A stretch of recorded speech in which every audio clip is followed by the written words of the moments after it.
What is NDA? NDA आपका सपना भारत की 3 रक्षा सेवाओं में से किसी एक भारतीय रक्षा बल में शामिल होने का है तो उसके लिए एनडीए एक बेहतरीन विकल्प है। हालांकि इसके लिए आपको एनडीए परीक्षा को क्लियर करना होगा। यदि आप यह परीक्षा पास कर लेते हैं तो इसमें आपको भारत की सुरक्षा के लिए योग्य बनाया जाएगा। वहां आपको इस तरह से तैयार किया जाएगा कि आप देश की सुरक्षा के लिए जान गंवाने के लिए भी नहीं डरेंगे। तो साथियों, इस वीडियो में हम जानेंगे व्हाट इज एनडीए, एनडीए क्या है, पूरी डिटेल से वीडियो होने वाली है। तो साथियों, बने रहिए मेरे साथ शुरू से आखिरी तक। अगर आप चैनल पे नए हैं तो चैनल को सब्सक्राइब करिए, बेल आइकन को प्रेस कर लें जिससे नेक्स्ट वीडियो का नोटिफिकेशन सबसे पहले आपके पास पहुंचे।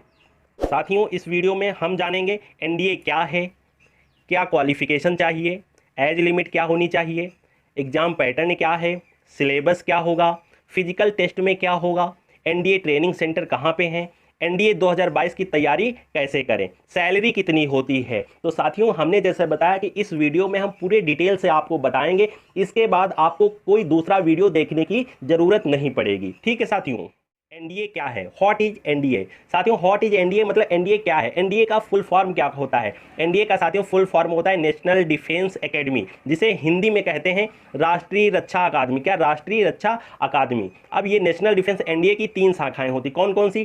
पहली होती है Indian army, Indian air force, Indian navy. अगर आप एनडीए के एग्जाम देंगे तो उससे अंतर्गत आप 3 शाखाओं में से एक का सिलेक्शन कर सकते हैं। ठीक है, अब ये एनडीए का एग्जाम कराता कौन है तो आपसे बताना, ये यूपीएससी एग्जाम कराता है। ठीक है, ये क्या ये इंडिया लेवल पे होता है। ठीक है, और यूपीएससी इसका एग्जाम कराता है। यूपीएससी का फुल फॉर्म होता है यूनियन पब्लिक सर्विस कमीशन। ठीक है, और ये एग्जाम साथियों साल में 2 बार होता है। क्या, एग्जाम जो है एनडीए का साल में 2 बार होता है। ठीक है साथियों, हम सभी जानेंगे कि क्वालिफिकेशन क्या चाहिए एनडीए के लिए। तो साथियों, क्वालिफिकेशन आपको 12th पास होना चाहिए। क्या, 12th पास होना चाहिए, या ऐसे आप 12th की अपेयरिंग कर रहे हैं तब भी आप इसमें फॉर्म फिल कर सकते हैं। ठीक है साथियों, लेकिन उसके साथ आपके पास सब्जेक्ट भी होने चाहिए, फिजिक्स, केमिस्ट्री एंड मैथ। अगर आप एनडीए का एग्जाम देना चाहते हैं तो आपको फिजिक्स, केमिस्ट्री, मैथ आपके 12th में, इसकी तैयारी अगर आपको क्लियर पास ही करना है तो आपको 10th से शुरू कर देनी। क्या, 10th से शुरू कर देनी। अगर आपका कोई छोटा भाई बहन है तो आप बहुत आसानी से इसका एग्जाम क्लियर कर लेंगे, क्योंकि इसका एग्जाम टफ होता है। और इसमें जैसे और कोई भी आपने एग्जाम देखे होंगे उसमें परसेंटेज की जरूरत नहीं होती, लेकिन इसमें मिनिमम 60% तो आपका होना ही चाहिए। ठीक है, और उसके साथ अनमेरिड होना चाहिए। एज लिमिट की बात करें तो 16.5 होनी चाहिए, वो मिनिमम जो है। मैक्सिमम 19 साल के आपकी एज होनी चाहिए। ठीक है साथियों, हम सभी जानेंगे एग्जाम पैटर्न क्या होता है। ठीक है साथियों, एग्जाम पैटर्न क्या होता है तो साथियों एग्जाम पैटर्न लिखित परीक्षा फर्स्ट फेज होगा। ठीक है, लिखित परीक्षा होगी उसको कहेंगे हम लोग फर्स्ट फेज। ठीक है, एनडीए 2021 परीक्षा का प्रथम स्टेज क्लियर करने के बाद उम्मीदवार को इंटरव्यू के लिए उपस्थित होना होगा। इसके बारे में जानकारी इसमें, तो साथियों हम पैटर्न जान लेते हैं क्या होगा। तो साथियों, आपका एक पेपर होगा गणित का, उसमें 120 प्रश्नों की संख्या होगी, अधिकतम अंक 300 होंगे और समय होगा 2 घंटे 30 मिनट, मतलब 2.5 घंटे का समय होगा। फिर एक पेपर होगा आपका सामान्य योग्यता। सामान्य योग्यता मतलब जनरल एबिलिटी टेस्ट। ठीक है, और इसमें प्रश्नों की संख्या 150 होगी, अधिकतम अंक 600 होंगे और परीक्षा का समय 2.5 घंटा। अगर हम टोटल की बात करें तो आपके टोटल प्रश्नों की संख्या हो जाती है 270, अधिकतम अंक हो जाते हैं 900 टोटल अंक, और समय की बात करें तो 5 घंटे का समय लगता है आपका। हम जानेंगे एसएसबी इंटरव्यू। देखो, फर्स्ट फेज आपका लिखित होगा, उसके बाद होगा आपका इंटरव्यू सिलेक्शन के लिए, एडमिशन लेने के लिए एनडीए में। ठीक है साथियों, सेकंड फेज में आपका समय जो होता है वो 4-5 दिन का होता है। ठीक है, और इसमें कुल अंक जो होते हैं 900 अंक का होगा। इसमें साथियों आपके सारे प्रोसेस इंटरव्यू होगा, 4-5 दिन इंटरव्यू। ऐसा क्या होता है तो साथियों, इंटरव्यू ऐसा होता है एक्चुअली कि आपके कन्वर्सेशन, आपकी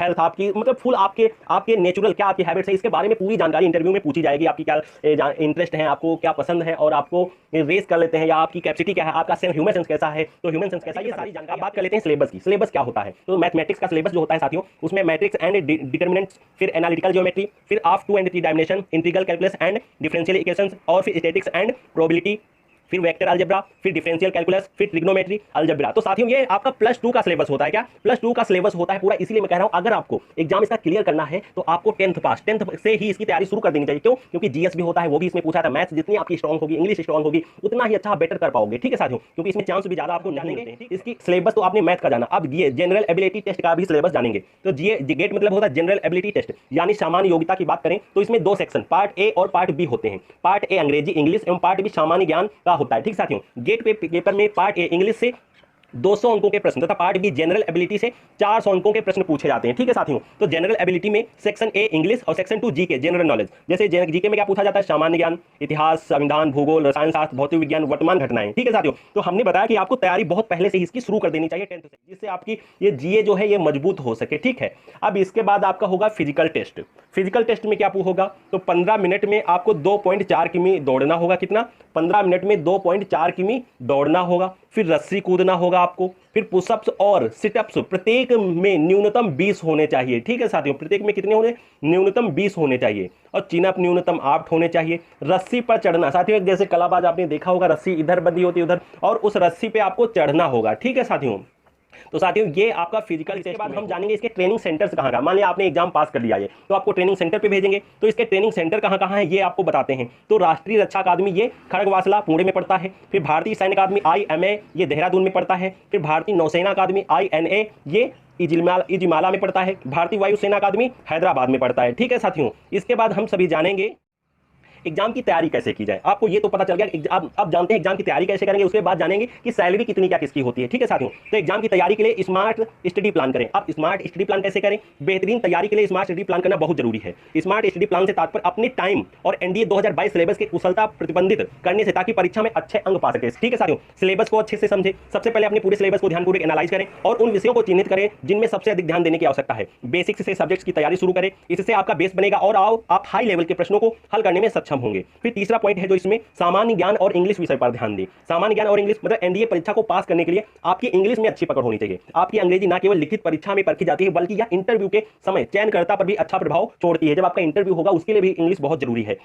तो हमने बताया एग्जाम टफ है, लेकिन आप निकाल सकते हैं अगर आप स्टार्टिंग 10th से इसकी तैयारी अच्छी शुरू कर देते हैं। सामान्य और साथियों बात करें, सामान्य ज्ञान की कोई सीमा नहीं होती, इसे जितना पढ़ो उतना कम लगता है। इसलिए आपको केवल उन्हीं विषयों पर ध्यान देना है जो आपके सिलेबस में है। आपको जीके को स्ट्रॉन्ग करने के लिए आप डेली न्यूज़पेपर, मंथली मैगजीन्स आदि पढ़ सकते हैं। ठीक है साथियों, अब अच्छी बुक्स का चयन करें। तो एनडीए परीक्षा की तैयारी के लिए सही बुक का चयन करना बहुत ही जरूरी होता है। बाजार में आपको सैकड़ों किताबें मिल जाएंगी, पर उनमें से कौन सी बुक आपके लिए सही है यह पता होना आवश्यक है। ये बुक परीक्षा में अच्छे अंक प्राप्त करने में आपकी मदद कर सकती है। ठीक है साथियों, अब पिछले वर्ष के पेपर, दोस्तों साथियों बहुत मेन पॉइंट है आपके लिए, बहुत जरूरी बात है। पिछले वर्ष पेपर को हल करें, मतलब पीछे जो साथियों पीछे पेपर हुआ है या परीक्षा के पैटर्न और उसमें पूछे जाने वाले प्रश्नों का पता लगाने में आपकी मदद करेगा। साथ ही इससे आपको एनडीए परीक्षा पैटर्न और परीक्षा में पूछे जाने वाले प्रश्नों के कठिनाई स्तर के बारे में भी पता चल जाएगा। ठीक है साथियों, अब बात करें अपने स्वास्थ्य पर। हमने बताया कि फिटनेस का भी बहुत ध्यान, क्योंकि एनडीए एग्जाम आपको राष्ट्र की सुरक्षा करने के लिए चुना जाएगा, इसलिए आपको बहुत अपने को बेहतरीन बनाना है हर चीज में। तो एनडीए परीक्षा में चयन न केवल लिखित परीक्षा पर आधारित होता है, बल्कि इसमें आपकी फिटनेस को भी परखा जाता है। सभी उम्मीदवारों को यह सलाह दी जाती है कि वे पर्याप्त भोजन और पानी का सेवन करें और अपने आप को तनाव से दूर रखें, जिसके लिए आप डेली मॉर्निंग वॉक, एक्सरसाइज, व्यायाम या ध्यान कर सकते हैं। ठीक है, ध्यान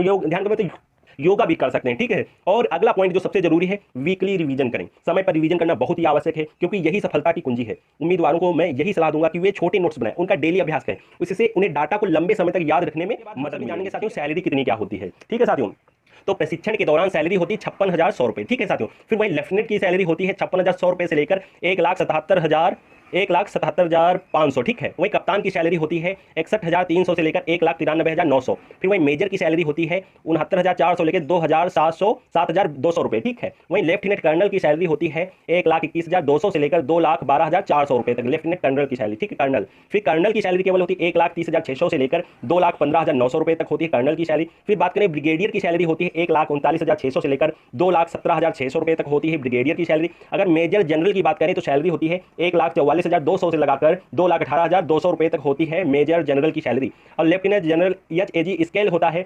1,82,200 रुपए से लेकर 2,24,100 रुपए तक। ठीक है, सेना कमांडर, लेफ्टिनेंट जनरल, एनएफएसजी इनकी सैलरी 2.5 लाख रुपए तक होती है। ठीक है साथियों, तो साथियों अगर आपको इस वीडियो से पूरी जानकारी मिल गई है, चैनल पे नए हैं तो चैनल को सब्सक्राइब करिए, और जिससे आपको नए वीडियो का नोटिफिकेशन बहुत जल्द मिल जाएगा। अगर आपको कोई डाउट्स है इससे तो प्लीज कमेंट बॉक्स में कमेंट करिए, मैं आपको रिप्लाई देने की कोशिश करूंगा। ठीक है साथियों, तो साथियों मिलते हैं।